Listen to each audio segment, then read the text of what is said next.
Hello everyone, welcome to MD chemistry.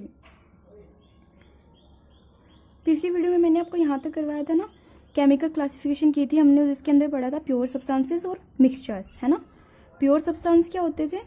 The material which contains only one substance, जिसमें सिर्फ एक ही substance present है, तो उसको क्या बोलते हैं? प्योर फॉर्म में प्रेजेंट है ना, कोई मिलावट नहीं है उसके अंदर। फिर सेकेंड था मिक्सचर्स। मिक्सचर्स में क्या था? The material which contains more than one substance, जिसमें एक से ज़्यादा सब्सटेंस हो, उसको मिक्सचर बोला था, है ना। फिर मिक्सचर में हमने पढ़ा था होमोजीनियस मिक्सचर, हेट्रोजीनियस मिक्सचर, है ना। अब हमें स्टडी करना है एलिमेंट्स क्या होते हैं, कंपाउंड्स क्या होते हैं, इनऑर्गेनिक कंपाउंड्स क्या होते हैं, ऑर्गेनिक कंपाउंड्स क्या होते हैं, ठीक है। ये चीज़ हम स्टडी करेंगे और इनमें कंपैरिजन भी देखेंगे। मिक्सचर क्या होता है, कंपाउंड से कैसे अलग होता है, तो इसकी डिटेल स्टडी करनी है आज हमें, ठीक है। देखते हैं एलिमेंट्स क्या होते हैं। सबसे पहले ना, जब एलिमेंट्स स्टार्टिंग में बताया गया था एलिमेंट्स क्या होते हैं, तो ये बोला गया था कि क्या होते हैं एलिमेंट्स, ऐसे पार्टिकल्स होते हैं कि जिनको ना हम क्या कर सकते हैं, डिवाइड नहीं कर सकते फर्दर। जैसे एलिमेंट को ना ब्रेक नहीं कर सकते, उससे स्मॉल उससे छोटा पार्टिकल्स में उसको डिवाइड नहीं किया जा सकता, लेकिन वो डेफिनेशन एक्सेप्ट नहीं की गई। बाद में डिस्कवरी हुई कि एलिमेंट को भी ब्रेक किया जा सकता है स्मॉलर पार्टिकल्स में, ठीक है। पहले क्या बोला गया था कि हम एलिमेंट को ना उसके स्मॉलर पार्टिकल्स में ब्रेक नहीं कर सकते, लेकिन अब क्या है, हम एलिमेंट्स को के फर्दर उनके भी छोटे छोटे पार्टिकल्स भी स्टडी करते हैं, ठीक है। तो अब जो डेफिनेशन है, अब जो आपको करनी है वो क्या है? एलिमेंट क्या होता है? An element is defined as a pure substance that contains only one kind of particles, ठीक है, जिसमें एक ही तरह के पार्टिकल होंगे। एलिमेंट क्या होता है? जिसमें एक ही तरह के पार्टिकल्स होते हैं, ठीक है। जैसे एग्जांपल देखो, कार्बन, सल्फर, आयरन, ये सारे एलिमेंट्स के एग्जांपल हैं। पीरियोडिक टेबल आपने पढ़ी होगी ना 10th में। पीरियोडिक टेबल्स में जितने भी एलिमेंट्स हैं वो सारे क्या होते हैं? जैसे कार्बन है, कार्बन में क्या है? कार्बन में एक ही तरह के एलिमेंट्स सारे प्रेजेंट होते हैं, ठीक है, एक ही तरह के पार्टिकल्स प्रेजेंट होंगे। सल्फर में सारे एक ही तरह के पार्टिकल प्रेजेंट होंगे, ऐसे। तो जिसके अंदर एक ही तरह के पार्टिकल प्रेजेंट होते हैं, only one kind of particles are present, उनको क्या बोला जाता है? एलिमेंट्स। अब एलिमेंट्स ना 3 तरह के होते हैं। मेटल हो सकती है, नॉन मेटल या मेटेलॉइड्स, है ना। पीरियोडिक टेबल में आपने देखा होगा, उसमें मेटल्स भी होते हैं, नॉन मेटल्स भी होते हैं, मेटेलॉइड्स भी होते हैं, है ना। तो मेटल क्या होते हैं? Which reflects light and possesses lustre, जैसे क्या होते हैं जो लाइट को रिफ्लेक्ट करते हैं और जिनकी कुछ चमक भी होती है ना। ये आपने सारा पढ़ रखा होगा। जैसे एग्जाम्पल होते हैं मेटल्स के कॉपर, सिल्वर, गोल्ड, एल्यूमिनियम, ठीक है। नॉन मेटल्स में क्या होते हैं? Which do not reflect light, जो लाइट को रिफ्लेक्ट भी नहीं करते और उनकी खुद की कुछ चमक भी नहीं होती है, ठीक है। और क्या होती है? मेटल क्या होते हैं? गुड कंडक्टर्स होती हैं, यानी कि जिसमें से इलेक्ट्रिसिटी पास आउट हो सकती है इजिली, वो गुड कंडक्टर्स होते हैं। और नॉन मेटल्स क्या होते हैं? पुअर कंडक्टर्स होते हैं। और मेटलॉइड्स क्या होते हैं? Which have characteristics of both metal and non metal, जो मेटल की प्रॉपर्टीज भी शो करते हैं और नॉन मेटल की प्रॉपर्टीज भी शो करते हैं, जैसे आर्सेनिक होता है, ठीक है। आर्सेनिक, बिस्मथ, ये सारे मेटलॉइड्स के एग्जाम्पल होते हैं, ठीक है। तो बेसिक्स था थोड़ा कि मेटल क्या होते हैं, नॉन मेटल क्या होते हैं, मेटलॉइड्स क्या होते हैं। कोई नहीं पूछेगा आपसे क्या होते हैं मेटल, नॉन मेटल। अब देखो एटम्स क्या होता है, ठीक है। एटम्स क्या होते हैं? Smallest particle of an element which may or may not be capable of independent existence, ठीक है। इसका क्या मतलब है डेफिनेशन का? कि एलिमेंट का छोटे से छोटा पार्टिकल, ठीक है, जैसे एलिमेंट का छोटे से छोटा पार्टिकल जो क्या होता है, जो इंडिपेंडेंटली मतलब अलग से एग्जिस्ट कर भी सकता है और नहीं भी कर सकता, मे और मे नॉट, है ना। जैसे एग्जांपल देखो, आयरन, कॉपर, सिल्वर, ये सारे क्या हैं? एटम्स हैं। अब क्या होता है, जैसे आयरन, कॉपर, सिल्वर, ये तो अलग से एग्जिस्ट करते हैं इंडिपेंडेंटली, आपको आयरन अलग से मिल जाएगा, आयरन, कॉपर, सिल्वर। लेकिन क्या होते हैं, जैसे जो ये होते हैं ना, ऑक्सीजन, नाइट्रोजन, हाइड्रोजन, ये एटम्स के एग्जाम्पल नहीं है, कभी इनको एटम के एग्जाम्पल सोचो, ठीक है। तो क्या होता है, जैसे ऑक्सीजन, नाइट्रोजन, हाइड्रोजन, ये एलिमेंट है। तो ये एलिमेंट क्या होते हैं? जैसे ये एक एलिमेंट है ऑक्सीजन, इसके अंदर ना 2 एटम्स हैं, 2 ऑक्सीजन की एटम्स हैं। तो ऑक्सीजन, नाइट्रोजन, हाइड्रोजन, ये एटम है, ठीक है। ये O2, N2, H2, ये क्या है? एलिमेंट है, या फिर बोल सकते हो मॉलिक्यूल्स हैं, ठीक है। तो फिर क्या होता है, जैसे ये बोला था ना कि ये वो अलग से एग्जिस्ट कर भी सकता है और नहीं भी कर सकता, है ना। जैसे यहाँ पे ऑक्सीजन है, ऑक्सीजन कभी आपको ऐसा नहीं मिलेगा, ऑक्सीजन लिखा हुआ कभी नहीं मिलेगा। नाइट्रोजन कभी अकेला नहीं मिलेगा, ठीक है। ये डाइमर फॉर्म में एग्जिस्ट करते हैं, जैसे O2 मिलेगा हमेशा, N2 मिलेगा, H2 मिलेगा, ठीक है। यानी कि एटम क्या क्या होता है? छोटे से छोटा पार्टिकल जो क्या होता है, इंडिपेंडेंटली मतलब एग्जिस्ट कर भी सकता है और नहीं भी करता, ठीक है। फिर मोलिक्यूल क्या होता है? Molecule is the smallest particle of an element which can exist freely, जो फ्रीली एग्जिस्ट कर सकता है, ठीक है। फिर मोलिक्यूल में भी दो तरह के मोलिक्यूल होते हैं, होमोएटॉमिक मोलिक्यूल होता है क्या वैसे? जब एटम्स कंबाइन होते हैं, एटम्स को मिलाते हैं ना, तब मोलिक्यूल बनते होते हैं, है ना, ये तो पता होगा आपको। एटम्स को के कंबाइन होने से मोलिक्यूल बनते हैं। जैसे यहाँ पे यही देखो O2 है ना, दो ऑक्सीजन एक एटम था, ऑक्सीजन मतलब दो ऑक्सीजन के मैंने एटम्स ले लिए, दोनों को कंबाइन किया, मोलिक्यूल बन गया, O2 बन गया, है ना। तो यानी कि जब एटम्स कंबाइन करते हैं तब क्या बनते हैं? मोलिक्यूल्स बनते हैं।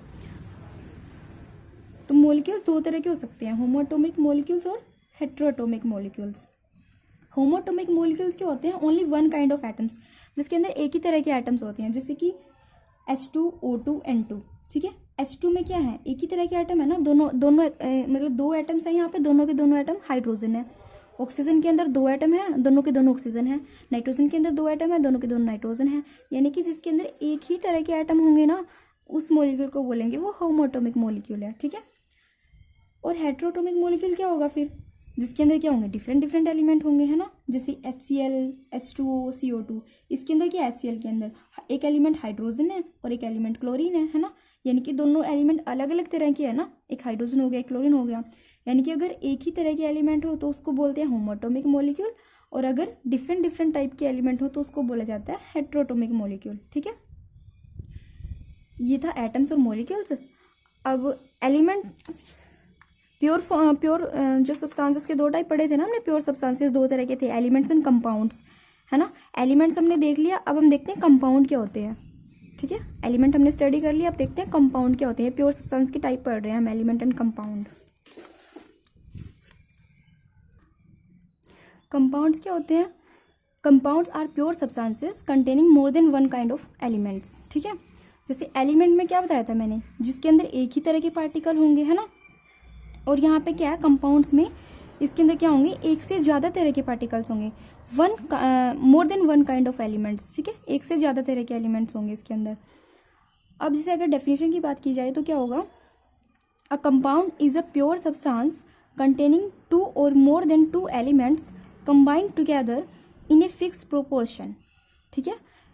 एलिमेंट जैसे प्योर सब्सटेंस के दो टाइप बताए थे ना मैंने आपको, प्योर सब्सटेंस के दो टाइप थे, एलिमेंट एंड कंपाउंड। अब जो एलिमेंट होते हैं ना, एलिमेंट को मिलाने से ही कंपाउंड बनते हैं, ठीक है। उनको एक फिक्स्ड प्रोपोर्शन मतलब एक फिक्स्ड रेशियो में मिलाया जाता है, ठीक है। जैसे एग्जांपल देखो, तो कंपाउंड, एक एलिमेंट मैंने हाइड्रोजन ले लिया, एक एलिमेंट मैंने ऑक्सीजन ले लिया, ठीक है। ये क्या है? ये एलिमेंट है, हाइड्रोजन एक एलिमेंट है, ऑक्सीजन एक एलिमेंट है, ठीक है। फिर क्या हुआ? दो मॉलिक्यूल हाइड्रोजन की और एक ऑक्सीजन को मिला के वाटर बनता है ना, आपको पता होगा। तो ये वाटर क्या हुआ? कंपाउंड हुआ एक, है ना। यानी कि एलिमेंट को मिलाने से कंपाउंड बनता है, यानी कि एक कंपाउंड क्या हुआ? एक प्योर सब्सटेंस जिसके अंदर दो या दो से ज़्यादा एलिमेंट होते हैं जो कंबाइन करते हैं एक फिक्स्ड प्रोपोर्शन में। ये मुझे ये बताना था आपको, फिक्स्ड प्रोपोर्शन क्या होता है। यानी कि वाटर तभी बनेगा आपका जब आप दो मॉलिक्यूल तो हाइड्रोजन के लोगे और एक मॉलिक्यूल ऑक्सीजन का लोगे, तभी वाटर बनेगा। ऐसा नहीं है जैसे कि मैंने 4 मॉलिक्यूल हाइड्रोजन के ले लिए, एक ऑक्सीजन का ले लिया, फिर भी वाटर बन गया, नहीं। वाटर का फॉर्मूला क्या होता है? H2 होता है ना। यानी कि दो मॉलिक्यूल हाइड्रोजन के लोगे और एक मॉलिक्यूल ऑक्सीजन का लोगे ना, तभी वाटर बनेगा। यानी कि एक फिक्स्ड प्रोपोर्शन में लेना पड़ेगा आपको, ठीक है। एक फिक्स्ड रेशियो में लेना पड़ेगा आपको कि हाइड्रोजन 2 ही लेने पड़ेंगे, ऑक्सीजन 1 ही लेना पड़ेगा, तभी जाके आपका कंपाउंड तैयार होगा, ठीक है। तो यहाँ पे ये इसका मतलब था फिक्स प्रोपोर्शन का। अ compound is a pure substance containing 2 और more then 2 elements combine together in a fix proportion. यानी कि 2 या 2 से ज़्यादा एलिमेंट एक फिक्स्ड रेशियो में कंबाइन होते हैं, ठीक है। And which can be decompose into it constituent, जिसको डिकम्पोज भी कर सकते हैं बाद में। अब जैसे ये मॉलिक्यूल बन गया ना वाटर, इसको मैं फिर से डिकम्पोज कर सकती हूँ, हाइड्रोजन अलग कर सकती हूँ वाटर में से, ऑक्सीजन अलग कर सकती हूँ, है। तो फिर ऐसे क्या होता है कि इनको फर्दर डिकम्पोज भी किया जा सकता है। और साथ में एक ये नोट लिखा हुआ है यहाँ पे कि the properties of a compound are completely different from those of its constituent elements. जो कंपाउंड बनता है ना, उसकी प्रॉपर्टी क्या होती है? जिन एलिमेंट से मिलके वो बनता है ना, उससे उसकी प्रॉपर्टी बिल्कुल अलग होती है, ठीक है। अब जैसे इसी एग्जांपल को देख लो, इसी एग्जांपल से देखते हैं। हाइड्रोजन, हाइड्रोजन क्या होता है? हाइड्रोजन गैस होती है। ऑक्सीजन क्या होती है? ऑक्सीजन भी गैस होती है। और वाटर क्या होता है? वाटर लिक्विड होता है ना, ठीक है। हाइड्रोजन गैस होती है, ऑक्सीजन गैस होती है। हाइड्रोजन में क्या होता है, इसको भी वो होता है ना, एटम बम वगैरह बनाने में यूज़ करते हैं। ऑक्सीजन में क्या होता है, ऑक्सीजन में भी ये भी वो होता है, सपोर्टर होता है ना उसका, फायर का सपोर्टर होता है ऑक्सीजन। ऑक्सीजन की प्रेजेंस में ही आग लगती है ना। लेकिन वाटर क्या होता है, वाटर को तुम आग बुझाने के लिए यूज़ करते हैं, है ना। कहीं भी आग लग जाती है, वाटर डालते हैं। तो क्या हुआ, इनकी प्रॉपर्टीज अलग हुई, इसकी प्रॉपर्टी अलग हुई, है ना। ये यहाँ पे मैंने बोला है कि क्या होगा, जो कंपाउंड बनेगा ना, एलिमेंट को मिला के जो कंपाउंड बनेगा ना, उसकी प्रॉपर्टी अलग होगी उन एलिमेंट से। जो एलिमेंट की प्रॉपर्टी थी ना पहले, उनसे उस कंपाउंड की प्रॉपर्टी अलग होगी, ठीक है। The properties of a compound are completely different from those of its constituent elements. अब जो कंपाउंड है ना, वो दो तरह के हैं, ऑर्गेनिक कंपाउंड और इनऑर्गेनिक कंपाउंड, ठीक है। ऑर्गेनिक कंपाउंड कौन से होते हैं, carbon and few other elements like oxygen, nitrogen, sulphur and halogens. जो कार्बन हो गया, या फिर जो उसके अलावा कुछ एक और एलिमेंट्स ले रखे हैं, ऑक्सीजन, नाइट्रोजन, सल्फर, ये सारे ऑर्गेनिक के अंदर आएंगे। और जो इनके अलावा बच गए ना, बाकी सारे इनको छोड़ के जो बच गए, वो सारे इनऑर्गेनिक में आएंगे, ठीक है। और क्या बोल सकते हैं कि जो ऑर्गेनिक कंपाउंड है ना, obtain from animals and plants, ये आपको एनिमल्स और प्लांट से मिलते हैं, यानी कि लिविंग थिंग से। जो आपको ऑर्गेनिक कंपाउंड्स है ना, वो किससे मिलते हैं, लिविंग थिंग से, यानी कि एनिमल या फिर प्लांट से मिलते हैं। और जो इनऑर्गेनिक कंपाउंड्स है ना, वो क्या होते हैं, आपको मिनरल्स और रॉक से मिलते होते हैं, ठीक है। मिनरल्स या फिर रॉक से मिलते हैं। और ऑर्गेनिक कंपाउंड आपको एलिमेंट्स और प्लांट से मिलते हैं, ठीक है। अब आता है मिक्सचर, ठीक है। प्योर सब्सटेंसेस के दो टाइप मैंने आपको पढ़ा दिए, एलिमेंट एंड कंपाउंड। अब देखते हैं मिक्सचर क्या होता है। A material containing two or more substances in any proportion is called mixture। जिसके अंदर क्या होते हैं, दो या दो से ज़्यादा सब्सटेंस को मिलाया जाता है इन एनी प्रोपोर्शन, किसी भी रेशियो में, उसको बोला जाता है मिक्सचर, ठीक है। अब आप बोलोगे कि कंपाउंड में भी मैडम आपने तो यही बोला था कि उसको एलिमेंट को मिलाया जाता है और कंपाउंड बनता है, और मिक्सचर में भी यही बोल दिया, दो सब्सटेंस को मिलाया जाता है और मिक्सचर बनता है ना। लेकिन मैंने आपको वहाँ बोला था कंपाउंड में कि दो एलिमेंट को मिलाया जाता है एक फिक्स्ड प्रोपोर्शन में, एक फिक्स्ड रेशियो में। जैसे एग्जांपल दिया था कि हाइड्रोजन दो ही मोलिक्यूल लेंगे और ऑक्सीजन का एक ही मोलिक्यूल होगा वाटर में, है ना। लेकिन मिक्सचर में क्या होगा, किसी भी प्रोपोर्शन में मिला सकते हैं हम, ठीक है। जिसके अंदर दो या दो से ज़्यादा सब्सटेंसेस को किसी भी रेशियो में मिला सकते हैं, जैसे कि sugar dissolve in water, glucose dissolve in water, और कोई भी सोल्ट डिजोल्व इन वाटर। ये सारे किसके एग्जांपल है, मिक्सचर्स के एग्जांपल है ना। कि किसी भी, जैसे ये तो नहीं है कि इतनी ही चीनी लूंगी मैं, इतनी ही वाटर में डालूंगी, कितनी भी शुगर लो, कितना भी वाटर लो, उसको डिजोल्व कर दो, मिक्सचर बन जाएगा, ठीक है। यानी कि कंपाउंड के अंदर तो क्या होता है, एक फिक्स्ड रेशियो में उसको ऐड करते हैं एलिमेंट्स को, और मिक्सचर में क्या होता है, किसी भी रेशियो में ऐड कर दिया जाता है, ठीक है। फिर होमोजीनियस मिक्सचर और हेटेरोजीनियस मिक्सचर, ये तो हम पहले भी बता चुके हैं आपको। होमोजीनियस मिक्सचर, हेटेरोजीनियस मिक्सचर क्या होता है, होमोजीनियस मिक्सचर जिसमें एक ही फेस होता है, बताया था, जैसे या लिक्विड फेस होगा या फिर सॉलिड होगा, है ना।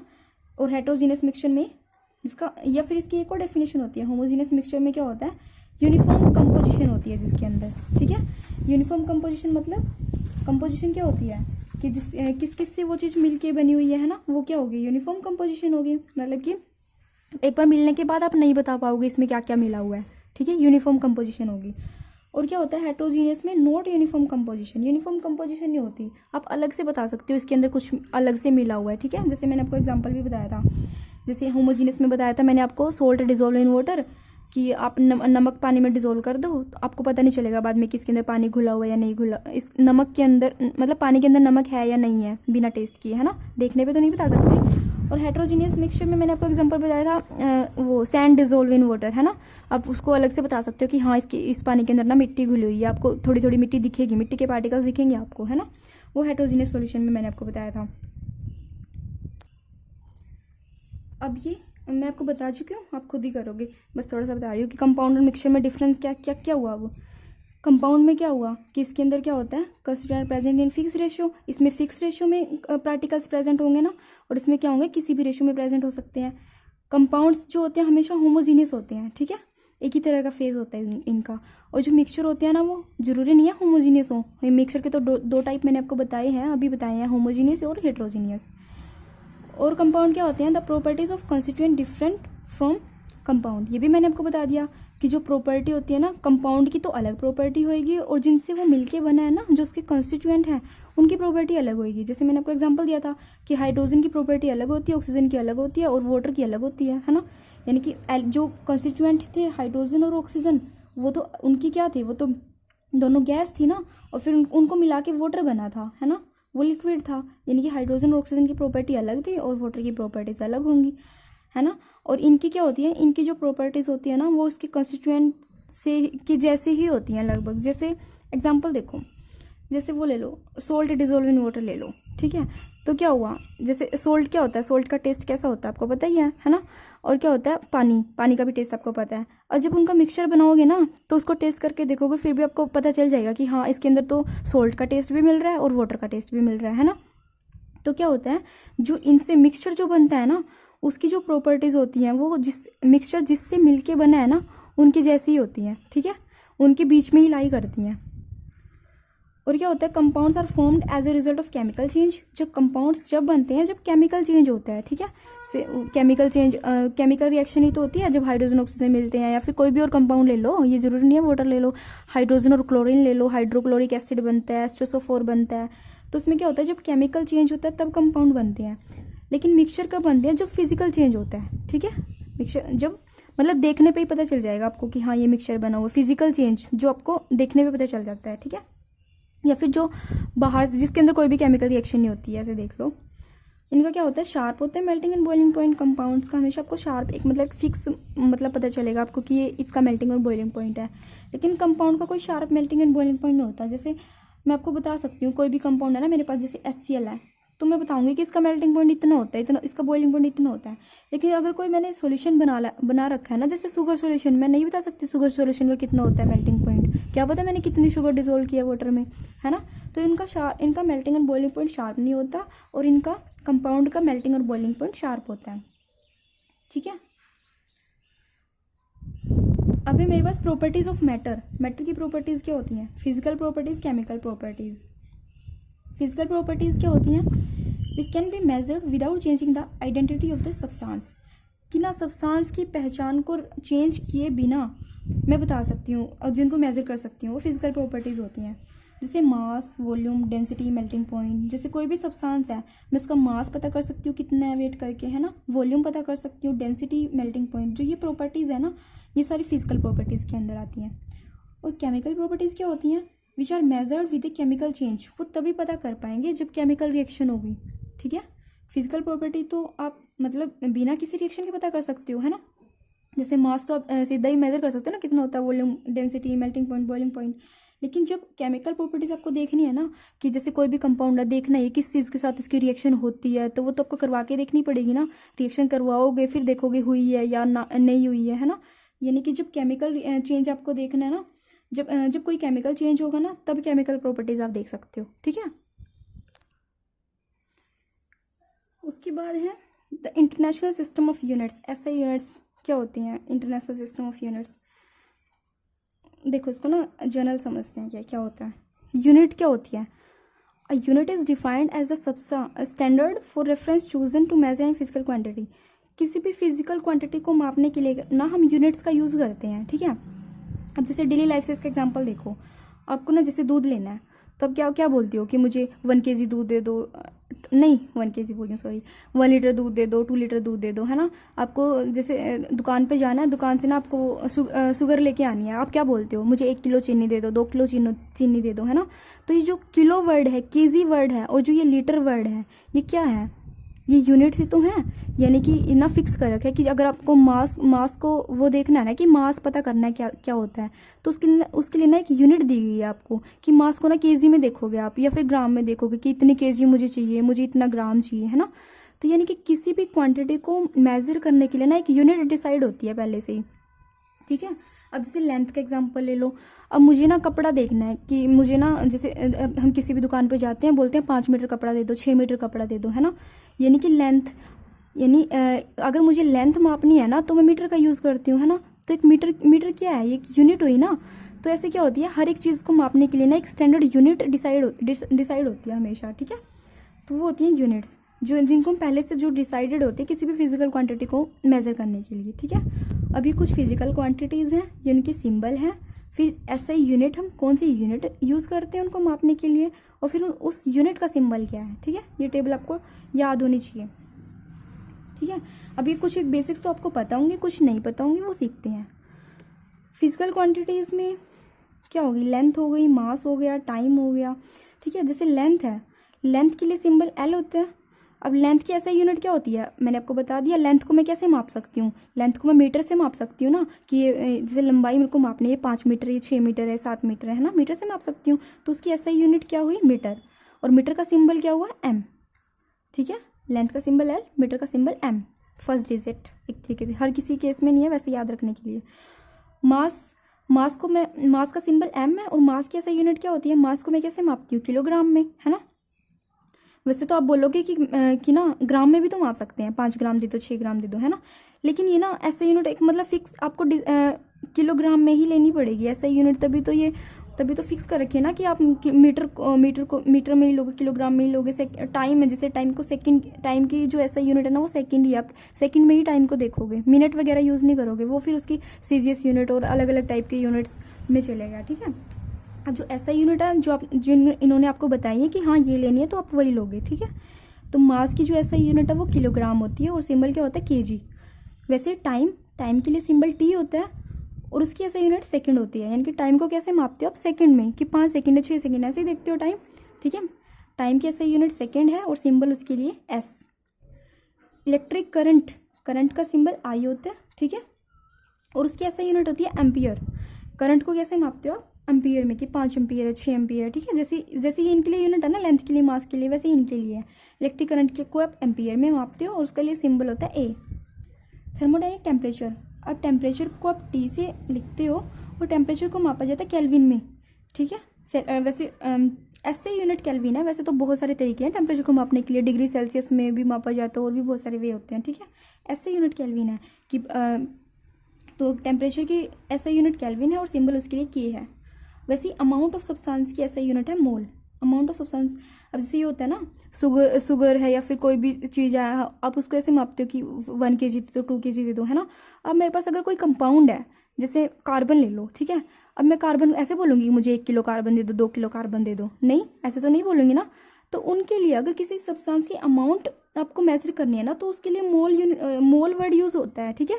कि मुझे ना 6 मोल चाहिए, 7 मोल, मतलब ऐसे मोल, ठीक है। फिर अमाउंट ऑफ सब्सटेंस के लिए सिंबल क्या होता है, एन होता है, उसकी ऐसा यूनिट क्या होती है, मोल, और उसका सिंबल होता है MOL, ठीक है। बस यहाँ पे ई नहीं है। ऐसे ल्यूमिनस इंटेंसिटी होती है, जिसके लिए सिंबल होता है आई, और उसकी ऐसा यूनिट होती है कैंडला, और उसका सिंबल होता है CD, ठीक है।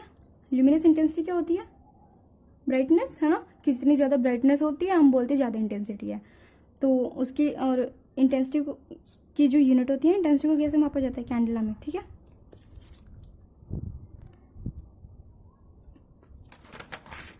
अब यहाँ से कुछ डेफिनेशन है जो आपको करनी है। जनरल तो मैंने आपको बता दिया क्या होता है ये सब, है ना। लेकिन यहाँ पे ना कुछ साइंटिस्ट ने अपनी अपनी डेफिनेशन दी थी, क्या होता है 1 किलोग्राम, मीटर वगैरह वगैरह की आपको एज इट इज़ याद करनी पड़ेंगी, ठीक है। देखने में एक बार मुश्किल लगेंगे, लेकिन 1-2 बार पढ़ोगे तो हो जाएंगी, इतनी मुश्किल भी नहीं है। मैं कुछ नहीं कर सकती, अब आपको ये साइंटिस्ट ने ऐसे ही दी थी, ऐसे ही लिखी थी, ऐसे ही आपको याद करनी पड़ेगी। The kilogram has been defined as a mass of platinum iridium cylinder that is stored in jar at International Bureau of Weights and Measures in France, ठीक है। किलोग्राम क्या होता है, एक प्लेटिनम इरिडियम सिलेंडर लिया, जिसको क्या कर रखा है, स्टोर कर रखा है किसी जार के अंदर, किसी एयर टाइट जार के अंदर, ठीक है। यानी कि ऐसा जार जिसके अंदर ना ही तो एयर अंदर से बाहर जा सकती, ना ही बाहर से अंदर जा सकती। उस जार के अंदर हमने प्लेटिनम इरिडियम सिलेंडर लिया हुआ है, और उसका वेट कितना है, 1 kg, ठीक है। तो 1 kg क्या है, मास है प्लेटिनम इरिडियम सिलेंडर का, जिसको स्टोर किया हुआ है एक जार के अंदर, ठीक है। कहाँ पे, International Bureau of Weights and Measures in France के अंदर, ठीक है। वैसे ही 1 मीटर क्या होता है, the metre is defined as length between 2 marks on a platinum iridium bar kept at temperature of 0 degree Celsius, कि ना एक प्लेटिनम इरिडियम बार है जिसको 0 डिग्री सेल्सियस टेम्परेचर पे रखा हुआ है, और उसके ऊपर ना ऐसे दो मार्क्स हैं, एक यहाँ पे, एक यहाँ पे, ठीक है। तो उनके बीच का जो डिस्टेंस है ना वो 1 मीटर है, ठीक है। ऐसे 1 मीटर क्या है, प्लेटिनम इरिडियम बार एक, वहाँ पे उसके 2 मार्क्स हैं, 2 मार्क्स के बीच का डिस्टेंस को 1 मीटर बोला हुआ है। वैसे ही एम्पियर क्या है? The ampere is that constant current which is maintained in 2 parallel conductors of infinite length of negligible circular cross section and placed 1 meter apart in vacuum would produce between these conductor force equal to 2 into 10⁻⁷ Newton पर metre. ठीक है, देखो ampere कैसे define किया उसने। 2 parallel conductor ले लिए कि यहाँ पे ऐसे। ठीक है, 2 पैरेलल कंडक्टर्स हैं जिनकी क्या है, इनफाइनाइट लेंथ है, यानी कि हमें नहीं पता कितनी लेंथ है उनकी, तो इनफाइनाइट लेंथ है। 2 कंडक्टर्स है जिनकी इनफाइनाइट लेंथ है। Cross area section, negligible circular cross area section भी उनका हमने नेग्लेक्ट कर रखा है। और क्या है, वो एक दूसरे से ना 1 मीटर डिस्टेंस पे हैं। ठीक है, 2 कंडक्टर्स हैं जो एक दूसरे से 1 मीटर डिस्टेंस पे हैं, और उनके बीच में जो फोर्स लगी हुई है ना, दोनों कंडक्टर्स के बीच में जो फोर्स लगी है वो कितनी है, 2 × 10⁻⁷। ठीक है, तो उनमें जितना करंट फ्लो कर रहा है, ठीक है, जहाँ पे इनके बीच में जितना करंट फ्लो है उसको 1 एम्पियर बोला हुआ है फिर। ठीक है, वैसे 1 मोल क्या है? The mole is the amount of substance which contains as there are atoms in 0.012 kg of carbon 12। ठीक है, ये बताती हूँ मैं आपको क्या है मोल क्या है। अब जैसे ना मोल वर्ड यूज कर रखा है, अब जैसे 1 मोल का, वैसे अगर किसी ने बोल दिया ना 1 मोल ऑफ कार्बन, ठीक है, अगर आपने किसी ने आपको बोल दिया 1 मोल ऑफ कार्बन, उसका क्या मतलब है? उसका मतलब है कि जो कार्बन है ना, कार्बन का वेट कितना होता है? 12 ग्राम होता है ना कार्बन का मोलिकुलर वेट। तो 12 ग्राम यानी कि 0.012 kg है ना। तो यानी कि 0.012 kg के अंदर कितने एटम्स हैं, वो क्या होता है, मोल को डिफाइन करता है। ठीक है, the mole is the amount of substance, कि कितनी अमाउंट है सब्सटेंस की, कितने सब्सटेंस के अंदर। जब 0.012 kg ले लिया हमने कार्बन का, जब 0.012 kg मास हमने लिया है, तो उसके अंदर कितना अमाउंट ऑफ सब्सटेंस प्रेजेंट है, वो क्या होता है, मोल। ठीक है, कि कितने एटम्स प्रेजेंट है किसके अंदर, 12 ग्राम ऑफ कार्बन के अंदर, यानी कि 0.012 kg ऑफ कार्बन के अंदर। वैसे कैंडला क्या है? Candela is the luminous intensity in a given direction of a source that emits monochromatic radiation of frequency this. वैसे ल्यूमिनस इंटेंसिटी क्या है कि कितनी इंटेंसिटी है किसी एक पर्टिकुलर डायरेक्शन में, कि ना कोई भी सोर्स कितनी इंटेंसिटी की लाइट एमिट कर रहा है, जब क्या है, जब फ्रीक्वेंसी जो है मोनोक्रोमेटिक रेडिएशन की वो इतनी है। ठीक है, अब आपको याद करनी है, डेफिनेशन मैंने आपको बता दी, अब कैसे याद करोगे आप देखो।